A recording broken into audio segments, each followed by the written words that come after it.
ឆ្នាំនេះអូននឹងពេញកំមុំឲ្យបងក៏ពងតែពេញស្ទៀវទឹកតែពេញកន្លោះឲ្យដៃក៏ពងតែពេញរាវមុខក៏មុខកន្លងឲ្យបងនេះឡើងចង់នៅលាវជុំនឹងស្រីស្រស់កន្លោះបងនេះសែនស្រាវព្រមស្មាំងបើអូននឹងស្មោះនឹងយ៉ាងស្ទៀវហ៊ានមិនដាក់ទុនបើអូននឹងបើកភ្លើងធៀវបើរឿងភ្លេងចូលជំនាញបងមិនណោឲ្យព្រាវនំមិនសប្បាយតែចង្វាក់ក្លាំលាវអត់មានខ្នងហើយបងគ្មានទេវណ្ណៈអត់មានខ្សែតែប៉ាបងមានប្រាក់គណៈមិនសូវធំបងត្រឹមជាថៅកែថានៅសល់ដីស្រែតែ200ហាត់តាអត់មានខ្នងហើយបងគ្មានទេវណ្ណៈអត់មានខ្សែតែប៉ាបងមានប្រាក់គណៈមិនសូវធំបងត្រឹមជាថៅកែថានៅសល់ដីស្រែតែ200ហាត់តាក្រាក់គ្លឹកខ្លះពីយើងរាប់1 2 3ទាញបាញ់ព្រួញស្នេហ៍បាញ់ឲ្យចំឲ្យដងស្រីបងចង់ប្រាប់ពុកម៉ែអត់ប្រកួតទៅចូលស្ដីយើងរកថ្ងៃរកខែយកចាស់ទុំជាសាស័យស្ម័គ្រការពារស្នេហ៍ថារូបមិនខ្លាចអីបងស្ម័គ្រថានឹងនៅថែឲ្យតែរូបនឹងបែកដីបងហ៊ានលក់ដីស្រែគេដំណាយពីតាយាយហើយអូនស្រីនឹងតែសំណាងមកបានរូបមកធ្វើប្តីតបងនេះណែហ៊ានចៃណែហ៊ានចំណាយទៅលើស្រី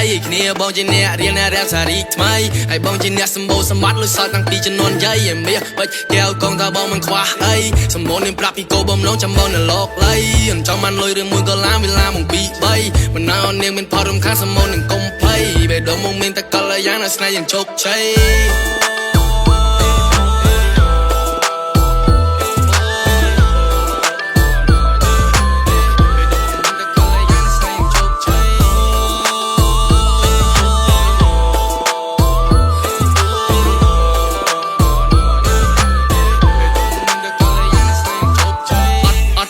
មានខ្នងហើយមកគ្មានទេវណ្ណៈអត់មានខ្សែតែប៉ាបងមានប្រាក់ឋានៈមិនសូវធំបងត្រឹមជាថៅកែថានៅសល់ដីស្រែតែ200ហាត់តាអត់មានខ្នងហើយមកគ្មានទេវណ្ណៈអត់មានខ្សែតែប៉ាបងមានប្រាក់ឋានៈមិនសូវធំបងត្រឹមជាថៅកែថាបើសល់ដីស្រែតែ200ហាត់តា